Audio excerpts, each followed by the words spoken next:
ओम श्री सच्चिदानंदाय नमः।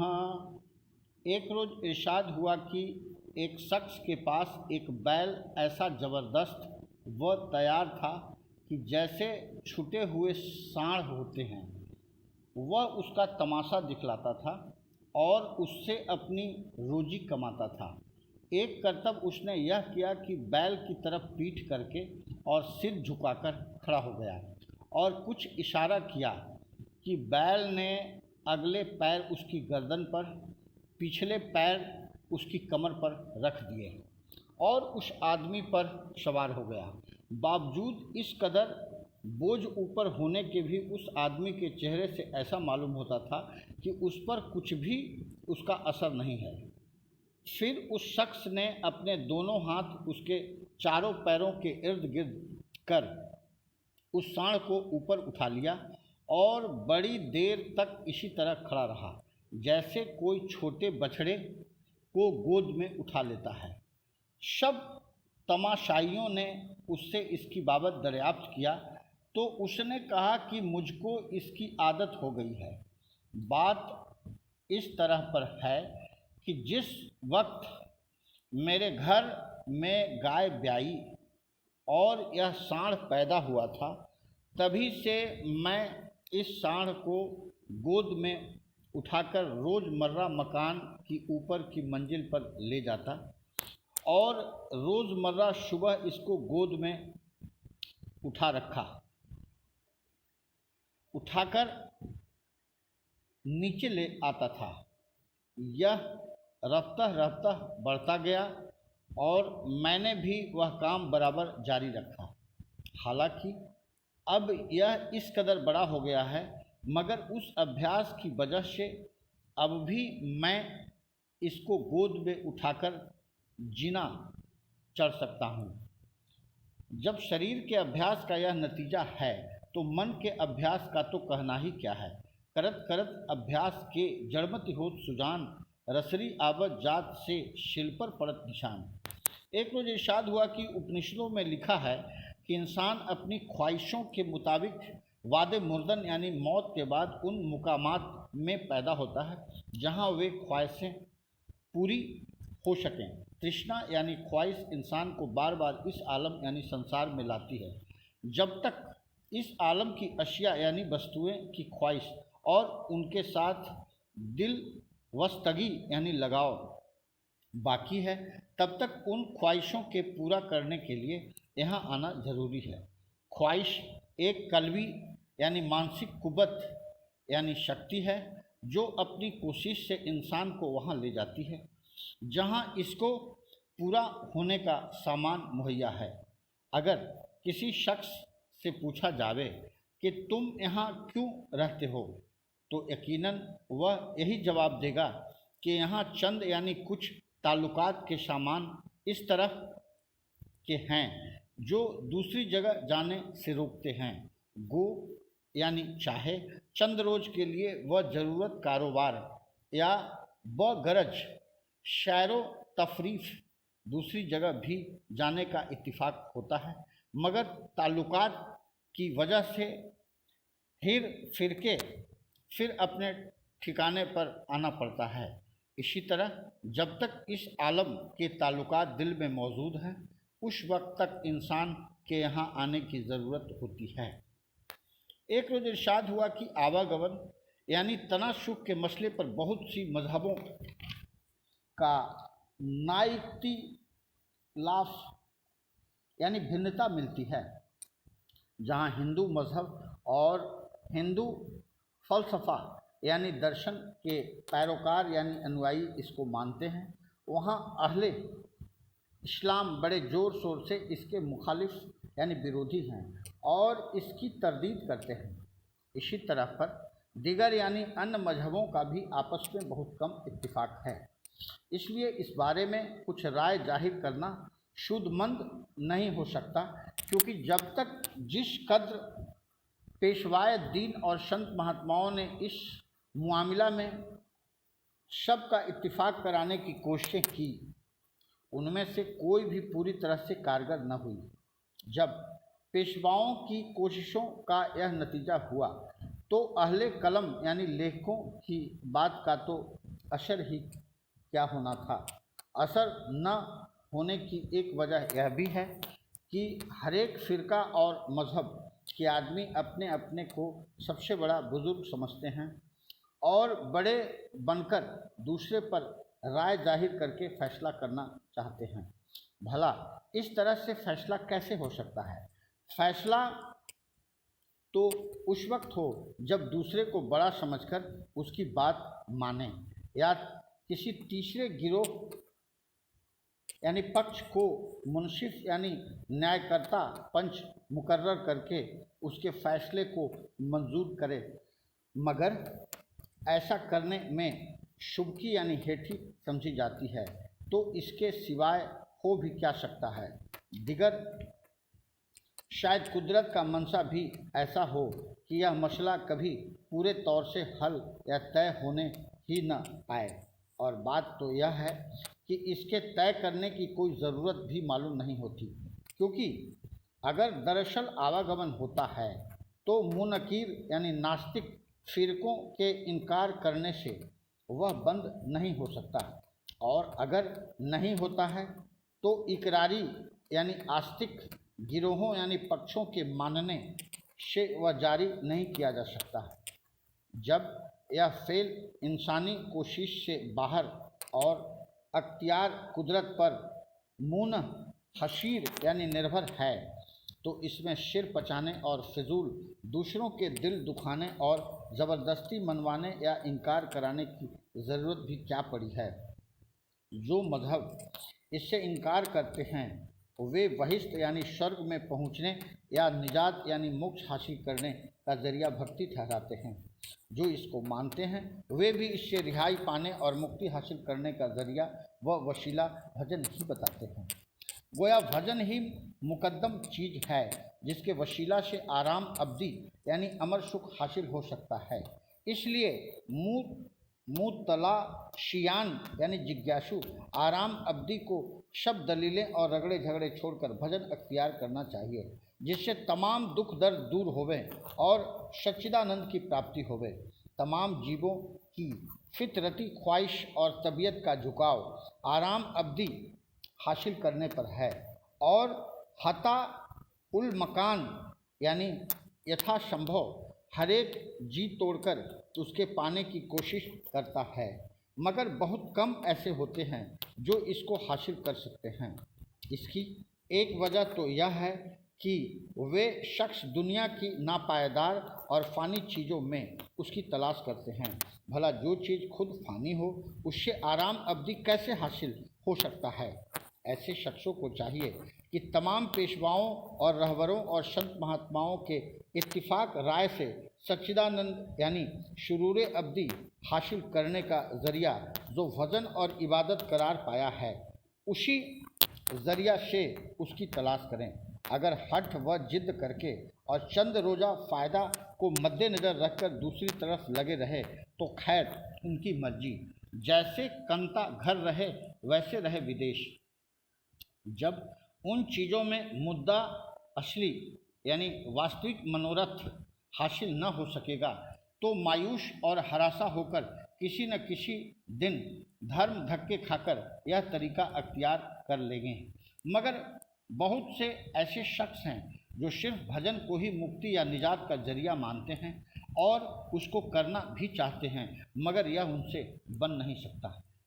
उनके मामला की एक सूरत तो यह है कि वे खुद चेतन हैं, मगर कागजी रहनुमा और गुरु यानी किताबों और पोथियों से जो जड़ पदार्थ हैं सबक सीखना और भजन का तरीका मालूम करना चाहते हैं। इसका नतीजा यह होता है कि किताब के नाम को रट रट कर मर जाते हैं, मगर जिस आनंद की इस कदर तलाश है उसका अणु बराबर भी उनको हासिल नहीं होता।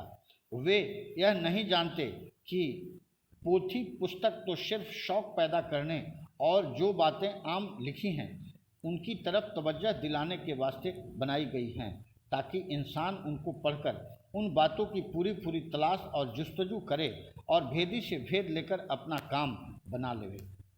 इसी वजह से हरेक मजहब और मिल्लत की किताबें उसी देश भाषा में लिखी हुई हैं और लिखी जाती हैं जिस देश भाषा में वह मज़हब जारी हुआ था, ताकि वहाँ के लोग उसको अच्छी तरह समझकर उससे फ़ायदा उठा सकें। बाद में अगर उस मज़हब का दायरा ऐसा वसीय यानी व्यापक हो जावे कि उसके पैरोकार यानी अनुगामी देश देशांतर में फैल जावें, तो फिर उन किताबों का वहाँ की देश भाषाओं में भी तर्जुमा किया जाता है, ताकि वे सब लोग भी मुतफैज यानी लाभान्वित हो सकें, या कभी ज़माना की रफ्तार और गर्दिश फलकी यानी समय चक्र से किसी देश की भाषा ही बिल्कुल मुर्दा हो जाए, या उसके इस्तिलाहात यानी परिस्थितियाँ बिल्कुल बदल जाएं, तो फिर उस मजहब के आचार्य उन किताबों को मौजूदा ज़माने की भाषा में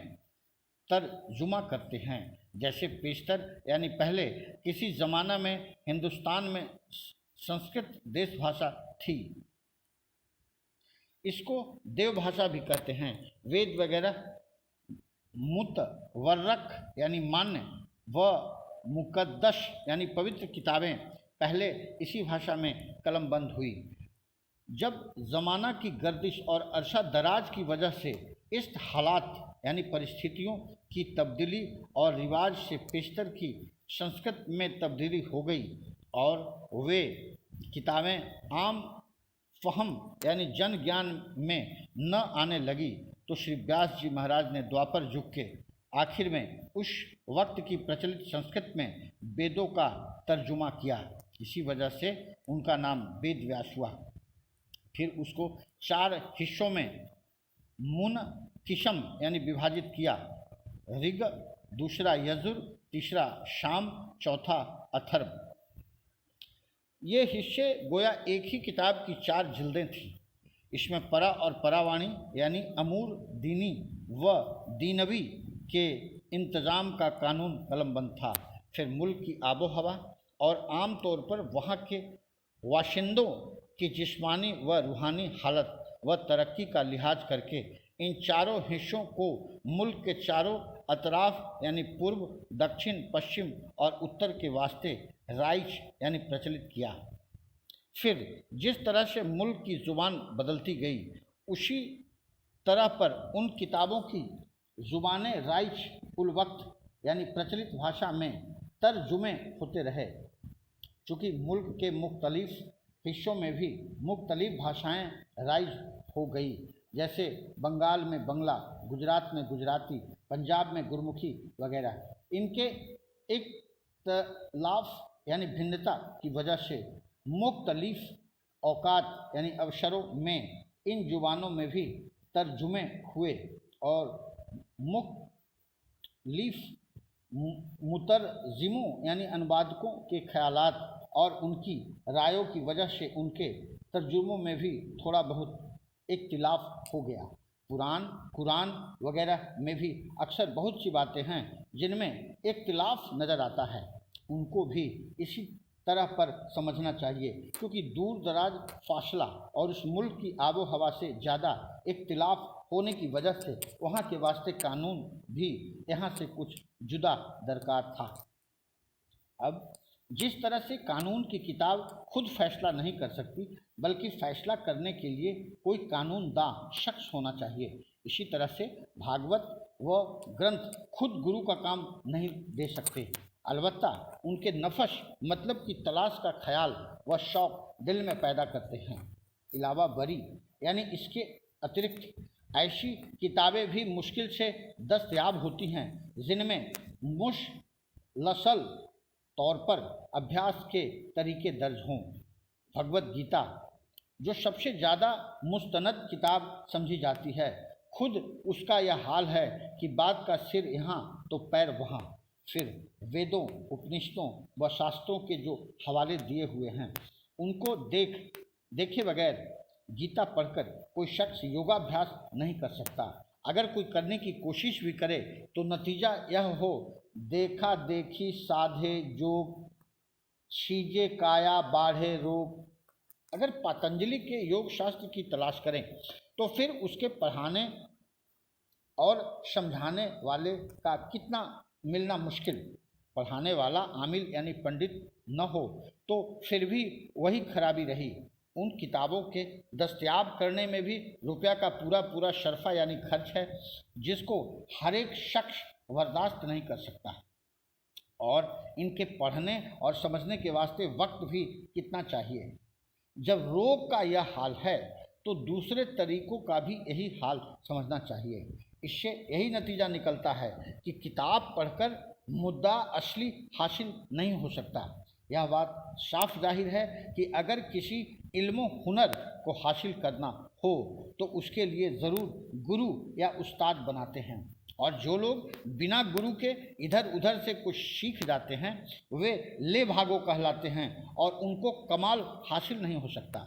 मश्क यानी कहावत है कि निगुरे की विद्या काम नहीं आती। जब मामूली इल्म फ़नून यानी ज्ञान विज्ञान वगैरह गुरु के हासिल नहीं होते तो फिर वेदांत जो विद्या का अंत है और इल्म खुदा शनाशी है कैसे सीखा जा सकता है। दूसरे लोग इस किस्म के हैं जिन्होंने खानदानी टेक के मुताबिक गुरु कर लिया और परम संत या पूरे साधु की तलाश न की तो उसके काम बनने की भी उम्मीद नहीं। पीरे की खुद गुम अस्त करा रहबरी कुनद, अर्थ वह गुरु जो स्वयं भटका हुआ है किसी का मार्गदर्शन क्या करेगा। वे लोग मूर्ति पूजने और तीर्थ करने की हिदायत करते हैं और जिज्ञासु उम्र भर मंदिरों व मस्जिदों में सिर मारते हैं। पानी में जैसे जाते हैं स्नान करके वैसे ही बाहर आते हैं। न कुछ सफाई बातिन यानी अंदर की होती है, न कुछ दिल को शांति व आनंद प्राप्त होता है, बल्कि आजकल तीर्थ यात्राओं में जो बातें राइज यानी प्रचलित हैं और जो काम होते हैं उनके पाप और ताप का उल्टा बोझ सिर पर चढ़ा लाते हैं। रोजा और व्रतों का जो हाल है वह भी किसी से पोशीदा यानी गुप्त नहीं। उनसे असली मुराद यह है कि भूख की तकलीफ़ का हाल मालूम हो ताकि गरीबों व फाका कशों यानी भूखों के साथ रहम और हमदर्दी का ख्याल पैदा होवे और नफस कशी यानी इंद्रिय दमन भी हो। मगर अब तो व्रत के दिन रोज़मर्रा से ज़्यादा पुरतकल्लुफ़ यानी विशिष्टता का खाना बनता है। खाते भी इतना हैं कि मुंह से निकलने लगे। इस वजह से इस किस्म के लोग भी थक कर कमल खोल देते हैं। अलबत्ता इनमें से जो सच्चे इरादतमंद यानी विश्वासी और मूतलाशी यानी जिज्ञासु होते हैं उन पर संत महात्मा घर के अपने तय यानी अपना आप अपना ज्ञान प्रकट कर देते हैं। जो इंदा या बंदा उनको भी भजन का तरीका और रास्ता बतला देते हैं, लेकिन उनके सच्चे दरबार में जिज्ञासुओं से न चढ़ावा मांगा जाता है न भेंट पूजा तलब होती है। भजन का तरीका भी ऐसा सहज व आसान और सीधा होता है कि बहुत लोगों का तो उस पर निश्चय ही नहीं जमता। उल्टे यह समझते हैं कि उन्होंने हमको टाल दिया।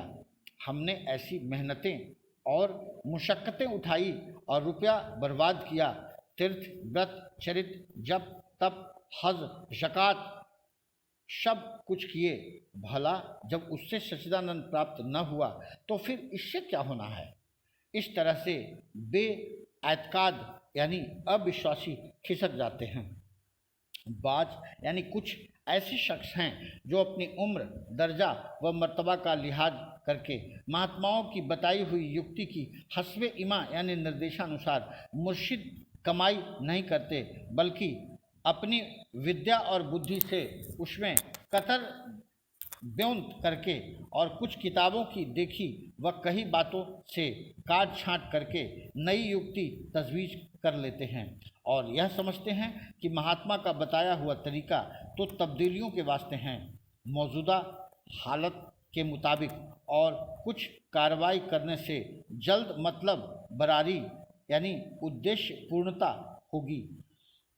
एक तरीका की बजाय दो तीन तरीकों को मिलाकर साधने से काम अच्छा चलेगा, मगर वे यह नहीं समझते कि ऐसा करने में अक्सर वह नुक्ता या राज हाथ से जाता रहेगा और दो चार तरीकों की बजाय एक भी नहीं हो सकता। एक ही साधे सब सधे, सब साधे सब जाए। यही बात हो जाती है। अलबत्ता जिसने संतों पर एतकाद रखा और जिसने उनके बताए हुए तरीके पर अमल किया, उसको तो परमानंद और सच्चिदानंद सभी कुछ हासिल हो जाता है। दिगर अवतार और आचार्य, पैगंबर व औलिया देश व काल के लिहाज से मुख्तलिफ ताकतें लेकर प्रकट होते हैं और ज़रूरत के लिहाज से उन ताकतों को काम में भी लाते हैं। जैसे अरब व अजम वगैरह के बाशिंदे बड़े शक्तगीर थे और उस वक्त कुछ शक्ति की ज़रूरत भी थी, तो हज़रत मोहब्बत साहब उसी किस्म की ताकत लेकर जाहिर हुए और उन ताकतों को ज़रूरत के वक्त काम में लाए। यानी जो शख्स राजी खुशी से राह रास्त यानी सन्मार्ग पर न आए, उनके ऊपर जिहाद करने का हुक्म दे दिया और कुछ तो खून यानी हत्याएं करके उनको रास्ते पर लाने का प्रबंध किया। लेकिन बाद में जो बुजुर्ग और औलिया प्रकट हुए, उन्होंने इस किस्म की ताकत से काम न लिया, बल्कि पीरी मुरीदी और इसी तरह की दूसरी शतोगुनी कार्रवाई अमल में लाए। ऐसे ही श्री कृष्ण महाराज सब तरह की ताकतों से पूर्ण थे। 16 कला का अवतार माने गए, यानी 8 बैरूनी यानी बाहरी और 8 अंदरूनी यानी ज़ाहिरी व बातिनी कुल ताकतों से पूर्ण थे और वक्तन सबको काम में लाए। जहाँ शतोगुनी अमल से काम न चला, वहाँ रजोगुनी से काम लिया। जहाँ रजोगुनी से काम पूरा होता दिखाई न दिया, वहाँ तमोगुनी कार्रवाई जारी कर दी। गरज मशहलते वक्त यानी समयानुसार देखकर सब ताकतें काम में लाते रहे, क्योंकि उनको फौजी, माली व जिस्मानी तीनों किस्म की ताकतें हासिल थीं। श्री वेद व्यास जी महाराज इस किस्म की ताकतें काम में न लाए और उन ताकतों को काम में लाने का ज़खीरा यानी भंडार और सामान भी उनके पास कुछ न था। न लड़ने को फौज थी, न राज करने को खजाना था, न जिस्मानी ताकत थी। इसलिए उनकी सब कार्रवाई बिल्कुल शतोगुनी थी। मिस्ल मशहूर है, ज़बरदस्त का ठेंगा सिर पर। इसलिए जो मान्यता और प्रतिष्ठा श्री कृष्ण जी की हुई, वह श्री व्यास जी की न हुई।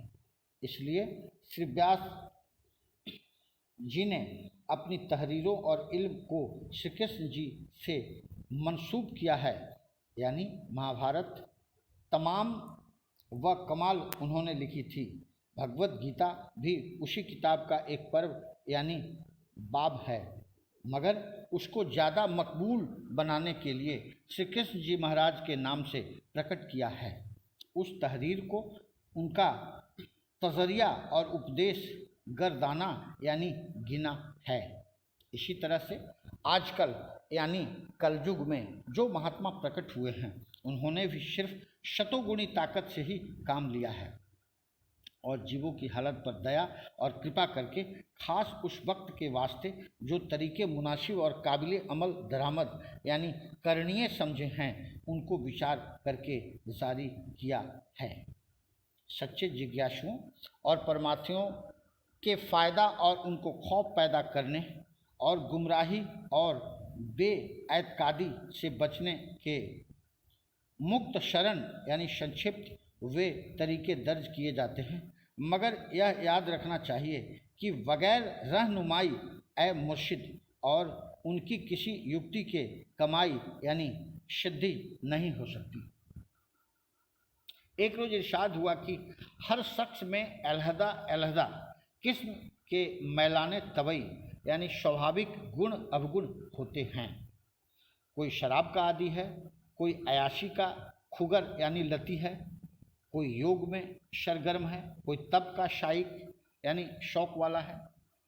या मैलाने तबई उसके किसी ख्याल या किसी काम या किसी बात के बार बार आज़ादा यानी प्रवृत्त करते रहने से पैदा होते हैं और वे आदत बन जाते हैं। जो आदतें किसी काम या बात की वजह से पैदा हुई हैं और जिनका ताल्लुक किसी अशिया बैरूनी यानी बाहरी वस्तु से है, उसकी ख्वाहिश किसी कदर पूरी हो रहती है, मगर ख्याल में जो ख्वाहिश है उसकी अमली शक्ल इतनी जल्द नहीं बनती, इसलिए उसका सिलसिला चलता है।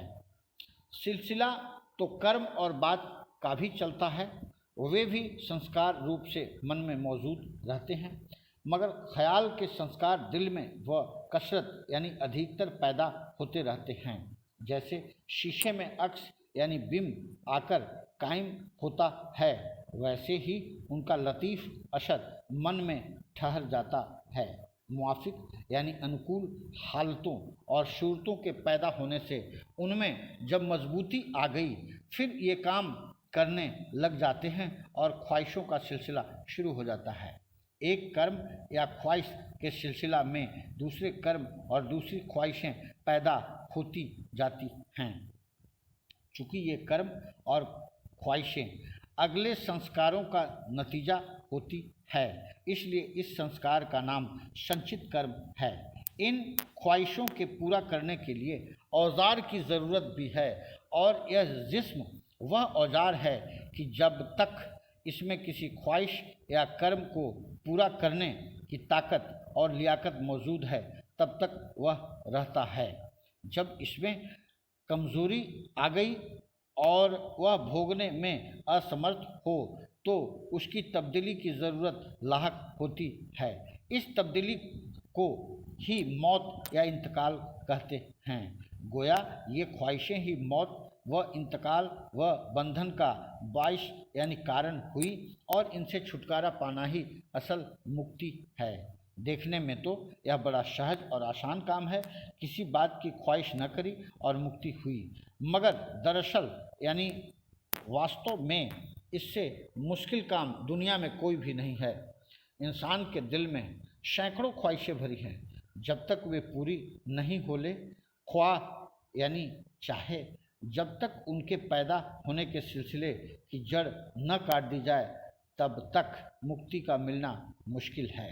अब देखना चाहिए कि दुनिया के साजो सामान या इन जड़ पदार्थों से अपनी ख्वाहिश पूरा करने में हम क्यों काशिर यानी असफल रहते हैं। इन साजो सामान से हमारी सब ख्वाहिशें पूरी होकर हमको मुक्ति क्यों नहीं मिलती। इसकी वजह यह है कि आत्मा दोयमी यानी अमर है, इसलिए इसकी ख्वाहिशें भी दायमी हैं। वह लामहदूद यानी असीम है, इसलिए उसकी ख्वाहिशें भी लामहदूद हैं। जब तक लामहदूद ख्वाहिश का सामान ही लामहदूद न हो, तब तक उसकी आशुदगी कैसे हो सकती है। समझो, आत्मा भूखा है और यह ब्रह्मांड उसकी थाली है। इसमें बेशुमार किस्म के असबाब महज उसके भोगने के लिए रखे हैं। वह भूख सिर्फ उसके मैदे ही में नहीं है। आँख रूप की भूखी है, नाक गंध की भूखी है, ज़बान रस की भूखी है, कान राग के भूखे हैं। इसी तरह तो चार हाथ, चार पाँव, लिंग वगैरह सबको भूख लगी है। मन इन सब के ख्यालात, जज्बात और महसूसात के संस्कार अपने अंदर रख लेता है, और दिल ही दिल के अंदर उनके पूरा करने की ख्वाहिश पैदा होकर भड़कती रहती है। इसी वजह से जिस्म जो इनके भोगने का औजार है, उसके धारण करने की ज़रूरत पड़ती है। इंसान में 11 इंद्रियां बताई गई हैं, 5 कर्मेंद्रियां, 5 ज्ञानेंद्रियां और 11वां मन। प्रकृति के 3 गुण सत रज तम की वजह से इनमें से हरेक की 3-3 शक्लें हैं। इनमें से हरेक इंद्रिय का इन 3 गुणों से काम रहता है। कभी ये सात्विकी हैं, कभी राजसी और कभी तामसी हैं। अगर इन 13 को 3 से ज़रब यानी गुना दी जाए, तो उनकी सूरत 33 किस्म की बनेगी। इन 33 किस्म की ख्वाहिशों के सिलसिले में करोड़ों तरह की ख्वाहिशों का शमूल है। इसलिए अगर 33 करोड़ से ज़रब दी जाए तो तादाद 33 करोड़ होगी। चूँकि एक एक ख्वाहिश को पूरा करने वाला एक एक देवता होता है, इसलिए इन देवताओं की तादाद भी 33 करोड़ तक पहुँचेगी और 24 अज्जा यानी तत्वों की तरकीबें बाहमी से जो रगबत, नफ़रत, आराम, तकलीफ़, मौत, ज़िंदगी, पैदाइश की 7 हालतें यानी विकार पैदा होते हैं, जिसका जिक्र भगवत गीता के अध्याय 13 के मंत्र 7 में इनको बसूरत शिफर पढ़ाया जाए तो भी 33 करोड़ का अदद यानी अंक बनता है। इसी तरह पर आकाश, पवन, अग्नि, जल, पृथ्वी, मन व बुद्धि ये 7 प्रकृतियां हैं। इनको 3 गुणों से ज़रब यानी गुना दी जाए तो 21 का अदद यानी अंक बनता है। चूँकि मखलूकाते आलम यानी सृष्टि के जीव 4 किस्म के हैं, जेरज, अंडज, स्वेदज व उद्वज। इसलिए 21 को 4 से ज़रब देने पर 84 का अदद बनता है और 5 अनासीर यानी तत्व जिनको जड़ व मुतहर्रक यानी चेतन माना गया है बतौर शिफर पढ़ा जाए तो 84 लाख का अदद पैदा होता है। ये भी 84 लाख योनि मानी गई हैं। बस देखो, जहाँ इस कद्र बेशुमार ख्वाहिशें हों वहाँ उनके पूरे होने की कौन उम्मीद है। यही वजह है कि भोगों को भोग कर निजात हासिल करना या उन ख्वाहिशों के सिलसिले को कत्ल करना अमर मुहाल यानी कठिन काम है। इसके सिलसिले की जड़ काटकर मुक्ति अलबत्ता हासिल हो सकती है।